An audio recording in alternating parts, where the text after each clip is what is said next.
Listen, man, call me Lilo and Stitch the way it's blue down there. Please help me. Hey, everybody, what's up? Welcome back to the Game Series. Today, and only today, we are here to talk about the Nintendo Switch. Now, instead of doing the typical thing where I just run you down the Nintendo Direct like 50 million other people have done, I figured, you know, let's talk about how is the Switch nearing its end? How did the Direct make me feel? And how do I feel just in general about, you know, the vibe of the console, what's going on with Nintendo, how much is left, how much sauce we got left on this console before the end? We recently found out that the console hit 122 million units sold, which makes it in the top 3 best-selling consoles of all time, rivaling just the DS and the PS2 in the top spots, which are both at about what, like 140 to 150 million, which is, I cannot believe, going from the Wii U, not even just the Wii, from the Wii, with that ended at 101 million as like a crazy sales number, to then going down to Wii U at like 13 million, to now Nintendo being like at the top of the world with the Switch and being unstoppable. I mean, we're seeing software sales that are still blowing the water. You're getting games like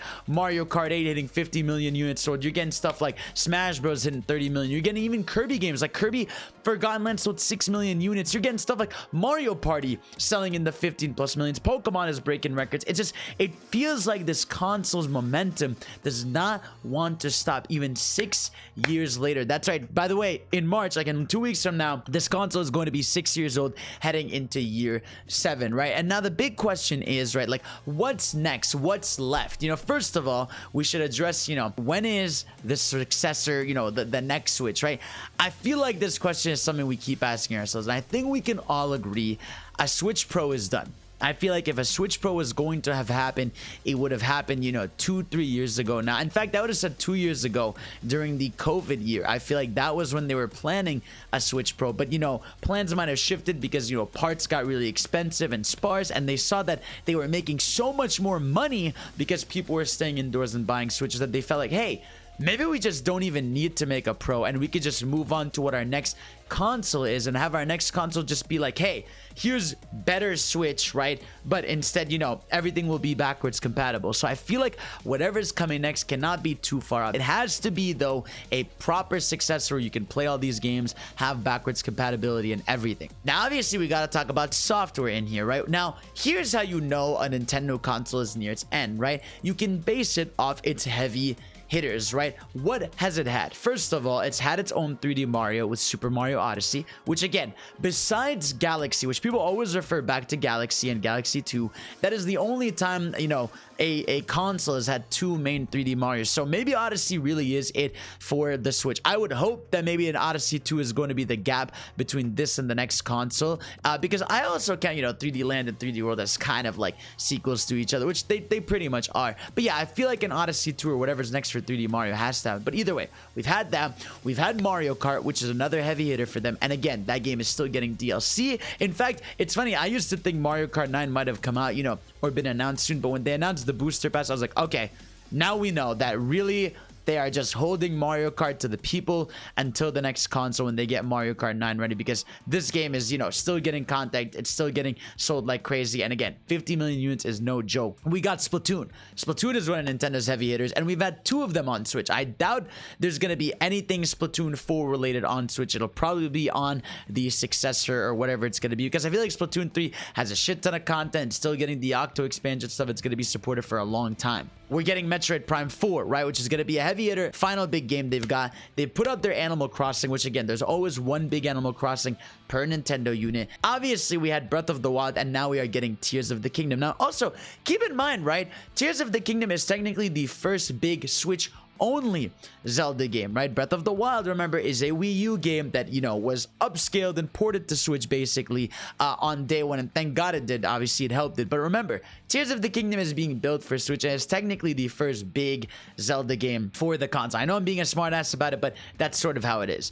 Pokemon has now had 2 major generations. You know, it's had a spin-off, it's had a bunch of games, and it might maybe end off on, you know, what would it be, Gen 10 by that point, which is crazy. But I feel like, you know, we've got our major Pokemon. So that's really it. We've hit the major milestones. And of course, oh my God, Smash Bros. How could I forget Super Smash Bros? Every Nintendo console gets a Smash, and Smash Ultimate at 30 million units makes it the best fighting game of all time. By far, almost doubling those units of what's called a Street Fighter 2, which is like at 16 or 17 million. But yeah, you've got all the heavy hitters out there. So then it becomes what's next. You know, obviously every Nintendo franchise almost has seen some sort of revival too. You know, you've had Metroid Dread in there. You've had Luigi's Mansion 3. You've had a 3D Kirby game for the first time. You know, you have Metroid Prime Remastered people asked for forever. You have the Link's Awakening remake. You have, you know, collabs with Ubisoft when it comes to Mario plus Rabbids Kingdom Battle. You know, you get stuff like Yoshi's Crafted World. You got a Mario Maker. You got 2 Mario Parties. Like, it feels like we are down the well. And what really proved that to me was this latest Nintendo Direct. Now, again, I could be building myself under false, you know, pretense or analysis here, but here's my logic, right? The last Nintendo Direct, it is just remasters and expansions. In fact, in this Nintendo Direct, besides Professor Layton, if you want to half count it, there was not a single new first-party game announced here, which to me really stood out as something of like a that's interesting. Now, again, I feel like we need one more Direct to really tell us what they have left cooking, because I feel like in a lot of ways they did not want to take anything away from Tears of the Kingdom. Tears of the Kingdom cannot be underestimated how much of a big deal it's going to be. By the way, spoilers, that there is there's a whole leak going on with the art book. Be careful about that. But yeah, with Tears of the Kingdom, you know, right around the corner, 3 months from now, it just felt like they want to put all their focus on that, because besides that, like I said, it was just a showcase of things we've seen before, updates for stuff like Xenoblade, which I'm very excited for. And again, shout out to Xenoblade as well on this console generation. We got Xenoblade 2 and Xenoblade 3, and they're both really beloved by the fans. So it's weird, right? It feels like we've gotten everything from this console, but it also feels like, you know,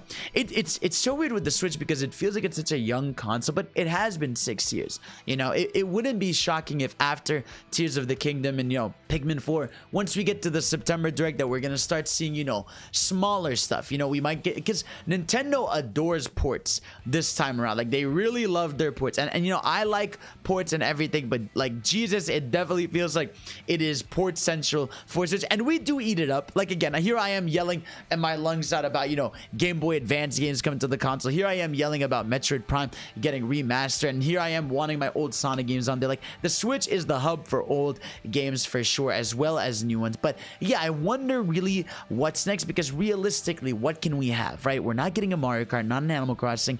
At most, you might get another 3D Mario, and at most, what, like, that's really it for the major ones. I mean, that out of their major franchises, Mario is the only one that I could see get one more 2D entry or 3D entry in there. And besides that, obviously, there's a bunch of Nintendo franchises we could see in general. We could get Kid Icarus Uprising or a sequel. We could maybe get another Luigi's Mansion. We could probably get another Mario Baseball, because it's been so long. We could get an original 2D Zelda, because again, keep in mind, we had Link's Awakening's remake, but we didn't have an original 2D Zelda for the console. You know, we could get a Mario and Luigi game. Even though Alpha Dream is dead, it's still clear that they care about that series. They put it on GBA Advance, you know, so someone cares about it. But yeah, there's obviously a lot of franchises and things they can go to. I mean, it's Nintendo, right? They can pull a fucking, you know, something out of a bag. They could bring back F-Zero. I mean, this console has been about revivals. You know, even got WarioWare on here.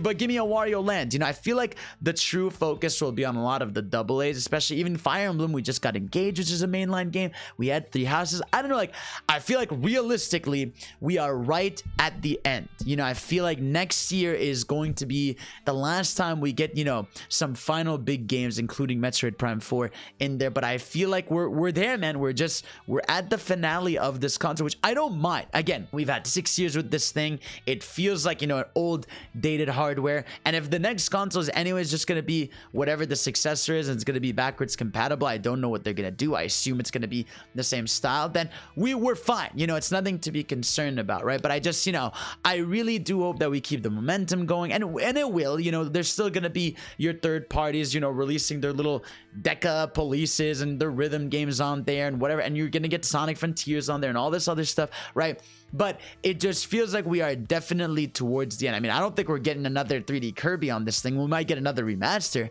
right? But it doesn't feel like we're getting another one of those. Maybe we'll get Donkey Kong. It's a little hard to super predict what's left for it, but at the very least, we know that the big games have all released on the console, and it feels like, you know, once Nintendo runs out of the triple A bags that sell like crazy, that's when you're gonna start to see the double A's and then shifting onto next console, which is why I think by next year we will hear about whatever the successor is, and we're gonna see what happens. But yeah, so guys, let me know what you think. Am I exaggerating? Do you think there's still a lot of life in this console, or do you think we really are nearing the end? I feel like I said, we need one more direct. I need to see the direct after Tears of the Kingdom to really know what's the state of things. But after that direct, I felt like, didn't seem like you had too many first-party games to announce, but at the same time, you could just want all eyes on Zelda, which, again, makes sense. So, guys, let me know what you think, what you're most excited for, what you want to see in the successor. And, of course, I'll see you all next time. Peace out.